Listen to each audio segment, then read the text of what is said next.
2023 flood வந்து அப்போ என்ன சொன்னா அமீர்கான் சார் வந்து பார்த்தீங்கன்னா அவங்க அம்மா வந்து பார்த்தீங்கன்னா இங்கே சென்னையில் வந்து ட்ரீட்மெண்ட் பண்ணி கொண்டு வந்திருக்காங்க.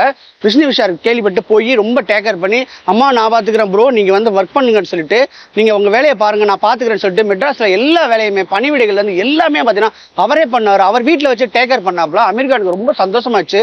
அவங்க அம்மாவுக்கு அப்பப்போ ஃபோன் பண்ணி கேட்பாப்புல என்னதான் இருந்தாலும் அவ்வளோ பெரிய ஆக்டர், இந்தியாவுடைய டாப் மோஸ்ட் ஆக்டர். அவர் ஃபோன் பண்ணி அம்மா நான் ரொம்ப சந்தோஷமா இருக்கேன் எங்கள் விஷ்ணு வீட்டில்னு சொல்லும் போது பார்த்தீங்கன்னா அவங்களுக்குள்ள பாண்டிங் பயங்கர ஸ்ட்ராங் ஆயிடுச்சு. ஸோ இந்த சூழ்நிலையில் பார்த்தீங்கன்னா விஷ்ணு விஷால் வந்து அவங்க ஒய்ஃப் வந்து கருத்தரிக்காமே பிரச்சனை நடந்துக்கிட்டு இருந்தாங்க. ஐவிஎஃப் வந்து நிறைய ட்ரீட்மெண்ட் பண்ணிட்டு இருக்கும்போது விஷ்ணு விஷாலுக்கு ஆதரவாக வந்து என்ன செய்யறாரு அமீர்கான் வந்து நான் கூட்டிட்டு போய் நான் ட்ரீட்மெண்ட் பண்ணி அவங்களுக்கு வந்து இது பண்ணி விடுறேன் அப்படின்னு சொன்ன உடனே விஷ்ணு விஷால் நம்பி ஒய்ஃபை அனுப்புறாப்புல. அங்கே பார்த்தீங்கன்னா மிகப்பெரிய டாக்டர், இந்தியாவுடைய பெரிய டாக்டர் மூலியமா ஐவிஎஃப் பண்ணி கருத்தரிச்சு குழந்தையும் நேற்றுக்கு பெற்றுட்டாங்க. குழந்தை பிறந்ததுக்கு வந்து பேர் நீங்க தான் வைக்கணும் ப்ரோன்னு சொன்னோம்னா வந்து அவரும் வந்து மீரான ஒரு அழகான பேரை சுட்டி போயிருக்காப்புல.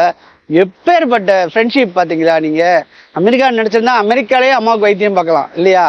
விஷ்ணு விஷால் நினைச்சிருந்தாலும் அமெரிக்கா போயிட்டு பொண்டாட்டிக்கு வந்து ஐவிஎஃப் பண்ணி பண்ணலாம். ஆனா அதையும் தாண்டி ரெண்டு பேருக்குள்ள ரிலேஷன்ஷிப் எவ்வளவு பிலீவ்னஸ் பார்த்தீங்களா. அந்த இடத்துல ஒரு நம்பிக்கை எவ்வளவு கிரியேட் ஆயிருக்கு. எவ்வளவு நம்பிக்கை இருந்துச்சுன்னா இவர் வந்து பாத்தீங்கன்னா மும்பைல வச்சு வைத்தியம் பண்றதுக்கு ஒரு இதா இருந்திருப்பாரு, நம்பிக்கையோட இருந்திருப்பாரு. அவங்க அம்மாவை வந்து சென்னையில வச்சு பாக்குறதுக்கு எவ்வளவு நம்பிக்கையா இருப்பாரு. செம்மையா இருந்துச்சுங்க. ஃப்ரெண்ட்ஷிப் வந்து வளரணுங்க. இந்தியா இந்த மாதிரி தான் ஒருத்தரும் இந்த மாதிரி ஒற்றுமையோட இருக்குன்றது பெரிய கனவா இருக்கு எனக்கு. அண்ட் அதே மாதிரி இப்போ விஷ்ணு விஷாலோட அந்த ஒரு சில படங்கள் வந்து வருது, அவர் ப்ரொடக்ஷன் பண்றதுல ஒரு தம்பி நடிக்கிறாரு. அதை பத்தி விஷ்ணு விஷாலை பொறுத்தவரை ப்ரொடக்ஷன்ல வந்து ரொம்ப அவர் வந்து மெனக்கெடுவாரு, அதுல எந்த சந்தேகமே இல்லை. அவருடைய படங்களே பார்த்தீங்கன்னா தெரியும், கதைகள் வந்து ரொம்ப யதார்த்தமா இருக்கும், ரொம்ப திருப்தியா இருக்கும், ஒரு வித்தியாசமான படங்களா இருக்கும். ராட்சசனை எடுத்துக்கலாம், இன்டர்நெட்னால எடுத்துக்கலாம். இந்த மாதிரி ஒரு அருமையான கதைகளை அவர் சூஸ் பண்ணி நடிப்பாரு, ப்ரொடக்ஷன் பண்ணுவாரு. இப்போ வந்து பார்த்தீங்கன்னா தம்பி வந்து நல்லா வெளியே வரணுங்கிறக்காண்டி சில கதைகள்லாம் கேட்டுட்டு இருக்காப்புல. தம்பியும் கண்டிப்பா சொல்றேன் வெளியில வந்துருவாப்புல, இதுல எந்த சந்தேகமே இல்லை. ஏன்னா விஷ்ணு விஷாலுக்கு அந்த பயங்கரமான அந்த நாலேஜ் பவர் இருக்கு அவருக்கு. ராட்சசன் 2 வரும்போது அதை பத்தி என்ன? ராட்சசன் 2 அதாவது விஷ்ணு விஷால் ராம் சார் என்னைக்கு வந்து ஃபர்ஸ்ட் சேர்ந்தாங்களோ அதுல இருந்தே அவங்களுடைய பாண்டிங்கும் சரி, அவங்களுடைய என்ன சரி கோஆர்டினேஷனும் சரி, ஒரு என்ன சொல்றது ஒரு அதாவது போத் வந்து பாத்தீங்கன்னா ரொம்ப வந்து அவங்களுடைய ஒர்க்ல வந்து ஸ்ட்ராங்கா இருந்தாங்க, ரொம்ப நம்புனாங்க. ஸோ அதனாலதான் ராட்சசன் ஹிட்டு அப்பயே நல்லா தெரிஞ்சு போச்சு.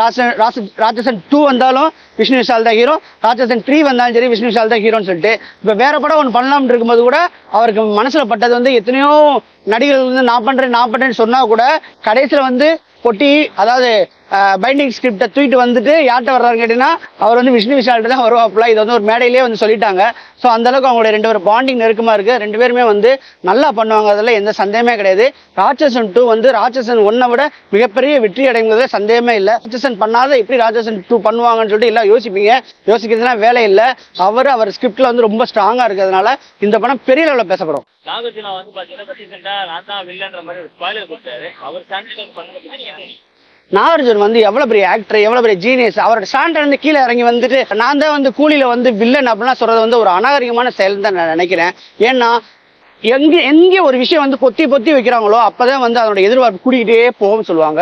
ஸோ அந்த மாதிரி பெரிய ரகசியத்தையெல்லாம் வந்து காத்து வச்சிருக்காங்கன்னா எதுக்குன்னு கேட்டேன்னா படத்தோடைய அந்த பெப் அந்த ஹைப் இருக்கு இல்லையா, அந்த ஹைப் வந்து குறையாம வரணுங்கிறக்காண்டி தான் வந்து அந்த அளவுக்கு பண்றாங்க. இந்த மாதிரி சூழ்நிலை வந்து ஏன் தேவையில்லாத நாகார்ஜுன் வந்தா இப்போ நாகார்ஜுன் வந்து நம்ம ஃபர்ஸ்ட் டைம்ல பாக்குறோம், ரஜினி அவ்வளோ ரெண்டு பேரும் க்ளோஸ்அப்பா உட்காந்து பேசிட்டு இருக்காங்க. அப்ப நம்ம என்ன நினைப்போம், இவர் தானே வில்லன் அப்படின்னு சொல்லிட்டு நம்ம மனசுலேயே பட்டுரும். அது நல்லா இருக்குமா? ஃப்ரெண்ட்ஷிப் மாதிரி இருந்துட்டு ஒரு துரோகியா வில்லனா மாதிரி பெரிய பிரச்சனையில வந்து முடியறது நல்லா இருக்குமா? நீங்களே சொல்லுங்க. அப்போ அவர் யாருங்கிறது சொல்லாம இருக்கிறது அது நல்ல விஷயம். அதை வந்து வேற யாரோ லீக் பண்ணிட்டாருனாலும் பரவாயில்ல, பெருசா எடுத்துக்க வேண்டியதில்லை. அவரை நாகார்ஜுனே சொல்லும் போதே வந்து பாத்தீங்கன்னா ரொம்ப வந்து என்ன சொல்றது அந்த படத்தோடைய ப்ரொமோஷனுக்கு ஒர்க் பண்ணுங்க எல்லாருமே, அப்பதான் நல்லா இருக்கும். பெரிய தமிழ் சினிமா ஒன்றும் 1000 கோடியே பார்க்கல. ஸோ இந்த படங்கள்லாம் பார்க்க போது நம்ம நினைச்சுக்கிட்டு இருக்கும்போது இந்த மாதிரி வந்து நீங்க ஏன் டவுன் பண்ணி வரீங்க? ஒருவேளை தெலுங்கு இண்டஸ்ட்ரி தான் 1000 கோடிக்கு சொந்தக்காரங்களா அப்படி இருப்பீங்களா? ஸோ தமிழ் சினிமா வரணும்னா நீங்களாம் சப்போர்ட் பண்ணணும், உள்ள ஆர்டிஸ்ட்லாம் சப்போர்ட் பண்ணணும். ஏன் சங்கர் சார் படத்துக்குள்ள கேமராவோட உள்ள போகக்கூடாது, எவனுமே மொபைல் ஆஃப் பண்ணிட்டு தான் உள்ள போகணும் ஏன் சொல்றாங்க? சில விஷயங்கள் வந்து வெளியில வந்துச்சுன்னா படத்தோட எதிர்பார்ப்பு குறைஞ்சிருங்க. அது வந்து என்னைக்கு சாதாரண சினிமா ரசிகனுக்கே தெரியும் போது சினிமாவில் நடிக்கிறவங்களுக்கு தெரியாதா? எவ்வளவு பெரிய ஆள் நீங்க. இது வந்து பெரிய ஸ்பாயில்னு தான் நான் நினைக்கிறேன். நாகார்ஜுன் வில்லனா பண்ணா நல்லா இருக்குமா நல்லா இருக்காதான்றத விட்டுருங்க. ஆனா ஸ்மக்லிங்கோடைய ஏரியான்னு போகும்போது நாகார்ஜுனோட என்னை பொறுத்தவரை நாகார்ஜுனுக்கு வந்து ஈக்குவலா வந்து ஃபாத் ஃபாசிலால முடியும்.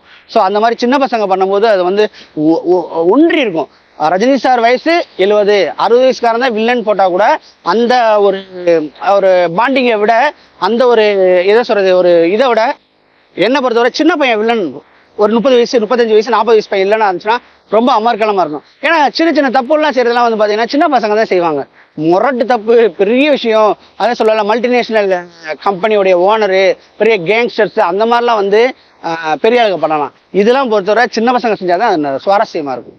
சூர்யா விஜய் சேதுபதி இப்ப நிறைய கான்ட்ரவர்சி எல்லாம் மாட்டிருக்காரு, அதை பத்தி சூர்யா சேதுபதி வந்து கான்ட்ரவர்சியில மாட்டிருக்கான்னு சொல்றீங்க.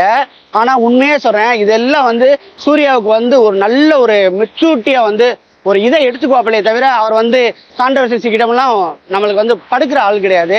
ஏன்னா அந்த பிளட்டை பத்தி தெரியும், எதுக்குமே கவலைப்படாம ஒரு மாதிரியா இருக்கிறவங்க. ஸோ அதனால வந்து இந்த படம் இந்த விஷயத்த வந்து ஈஸியா ஹேண்டில் பண்ணி போயிடுவாருன்னு தான் நினைக்கிறேன் நம்ம சூர்யா. ரஃபி சார், இப்ப அடுத்து தமிழ் சினிமால எதிர்பார்க்கப்படுற பெரிய படங்கள் அப்படி சொல்லும் போது ஒருத்தருக்கும் ஒரு படம் வருதுங்க, அதுல எந்த சந்தேகமே இல்லை. எல்லாருமே மாஸ் பண்ணிட்டு இருக்கிறாங்க. ஃபர்ஸ்ட் பாத்தீங்கன்னா நம்ம தனுஷ்க்கு வந்து இட்லி கடை வந்து மிகப்பெரிய வெற்றியடைன்னு சொல்றாங்க. பெரிய அளவுல பேசப்பட்டிருக்கு இட்லி கடை. அதை தாண்டி ரெண்டாவதா பாத்தீங்கன்னா உங்களுக்கு வந்து எஸ்டிஆரும் வந்து பாத்தீங்கன்னா செம்மையா வந்து எஸ்டிஆருக்கும் வெற்றிமாறனுக்கும் ஒரு படம் போயிட்டு இருக்குது. அந்த படமும் பெரிய எதிர்பார்ப்புல இருக்குது. அதுக்கடுத்து அடுத்து வரப்போற ஆகஸ்ட் 14 ரிலீஸ் ஆகிற கூலியும் பாத்தீங்கன்னா இப்போதைக்கு அதுதான் வந்து எக்ஸ்பெக்டேஷன் வந்து தாறுமாற எகிரிட்டு இருக்குன்னு சொல்லலாம். அதுக்கடுத்து ஜெயிலர் 2 வரப்போகுது. அதுக்கடுத்து பாத்தீங்கன்னா நம்ம விஜய் சாருடைய ஜனநாயகன் வரப்போகுது. ஒட்டு மொத்தமா வந்து பயங்கர ஹைப்ல ஒருத்தருக்கு படம் இருக்கு. அஜித் சாருக்கு தான் இப்போதைக்கு படம் இல்லை. அவரும் கண்டிப்பா வந்து ஒரு ஹைப் கொடுக்குற மாதிரி ஒரு விரைவில் வந்து அவருடைய அனௌன்ஸ்மெண்ட் வரும்.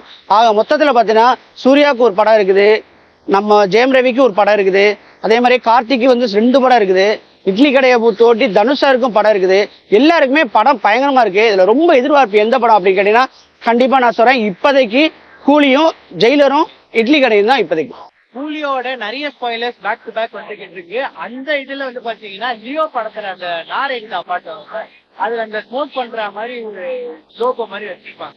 அந்த லோகோ அமீர் கான்னு சொல்றாங்க. அதை பத்தி உங்களுக்கு கருத்து எல்சியூல கனெக்ட் ஆகுதா?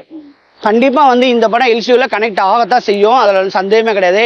இது ஆகாட்டினா கூட பரவாயில்ல. நம்மளுக்கு அடுத்து வந்து பாத்தீங்கன்னா பெரிய படம் வருது, கைதி 2 வருது, அது கண்டிப்பா எல்சியூ தான். ஸோ அதனால வந்து இந்த படத்துல வந்து சொல்றீங்க லியோல பண்ண லோகோ வந்து பாத்தீங்கன்னா அமீர்கான்னு சொல்றாங்க. அது இருக்கிறதுக்கு நிறைய வாய்ப்புகள் இருக்குதுன்னு நான் சொல்ல முடியும். அமீர்கான் பொறுத்தவரை இந்த படத்துல வந்து அவர் கமிட் ஆனது காரணமே ரஜினி சார் தான். அவர் ஒரே வார்த்தை சொல்லிட்டாரு, ரஜினி சார் வந்து ஓகே சொல்லிட்டாரான்னு கேட்டாரு. அவர் ஓகே சொல்லிட்டாங்கன்னு சொல்லிட்டு லோகி சொல்லும்போது உங்களுக்கு ஓகே பிரதர் நீங்க பண்ண முடியுமான்னு கேட்டாங்க. பண்ண முடியும் சொன்னா கதை கூட கேட்கலங்க, நான் தாராளமா பண்றேன், எனக்கு ரொம்ப நாளா வந்து டைரக்ட் தமிழ் படம் பண்ணணும்னு ஒரு ஆசை இருந்துச்சு, அந்த ஆசை வந்து நிறைவேறுது. அதுவும் பெரிய படம், ஒரு டீமா ஒர்க் பண்ணலாம் அப்படின்னு சொல்லிட்டு அவர் வந்து இறங்கி வந்தது வந்து பெரிய விஷயம். அமீர்கானுக்கு பிடிக்காத விஷயம் ஓடிடின்னு உங்களுக்கு எல்லாருக்குமே தெரியும். ஓடிடி வந்தாவே அவருக்கு பிடிக்கவே பிடிக்காது. அந்த மாதிரி வந்து ஓடிடி அவர் நம்பவே இல்லை. இப்போ லாஸ்டா வந்த படம் வந்து பாத்தீங்கன்னா சித்தாரே ஜமீன் பர் கூட எந்த ஓடிடிலையும் கொடுக்க மாட்டேன் அப்படின்னு தான் இருக்காரு. ஸோ அதனால வந்து அவருடைய ரசனையே வந்து வேற மாதிரி, அவருடைய ஆட்டிடியூடே வந்து வேற மாதிரி இருக்கு. அவர் ஒரு என்ன சொல்றது, வேற ஒருத்தர் வேற மாதிரி திங்க் பண்ணும்போது அவர் வேற மாதிரி திங்க் பண்றவர். அவர் இந்த படத்துல வந்து ஜாயின் பண்ணது வந்து தமிழ் சினிமாவுக்கும் பெருமை, ரஜினி சாருக்கும் பெருமை. இன்னொன்னு மொத்த கூலி டீமுக்கே வந்து பெரிய சர்ப்ரைஸ்னு சொல்ல முடியும். ஃபீனிக்ஸ் படம் வந்து எல்லா ஆடியன்ஸுக்குமே பொருத்தமான ஒரு படமா இருக்குமா, இல்ல நீங்க ஜஸ்ட் படம் பாக்குறீங்க அப்படின்னா சும்மா? ஃபீனிக்ஸ் படம் வந்து பாத்தீங்கன்னா எல்லா ஆடியன்ஸ் பொருந்துமான்னு கேட்டா கண்டிப்பா பொருந்தாது. ஆனா சின்ன வயசு பயல்களுக்கு வந்து ரொம்ப பொருத்தமா இருக்கும். அதுல 2 நாட் இருக்கு. ஒண்ணு படி, இல்லைன்னா ஸ்போர்ட்ஸ்ல பெரிய அளவு. 2 இல்லைன்னா நீ வாழ்க்கையில எங்கேயுமே முன்னேற மாட்டாங்கிறத ஆணித்தனமா சொல்லியிருக்காப்ல. அதுதான் அந்த படத்துடைய பிக்கான நாட்டும் கூட. அதனால வந்து பாத்தீங்கன்னா பயல்கள் வந்து படிக்கணும், இல்லைன்னா அவனுக்கு எது வருதுன்னு கேட்டீங்கன்னா அதுல வந்து ஸ்ட்ராங்கா இருக்கணும், ஸ்போர்ட்ஸை வந்து கையில் எடுக்கணுங்கிறது தான் அவருடைய ஆசையா இருக்கு. கவர்மெண்டே வந்து பாத்தீங்கன்னா ஸ்போர்ட்ஸ் கோட்டான்னு ஒன்று தனியாவே ஒன்று கொடுத்துருக்கு.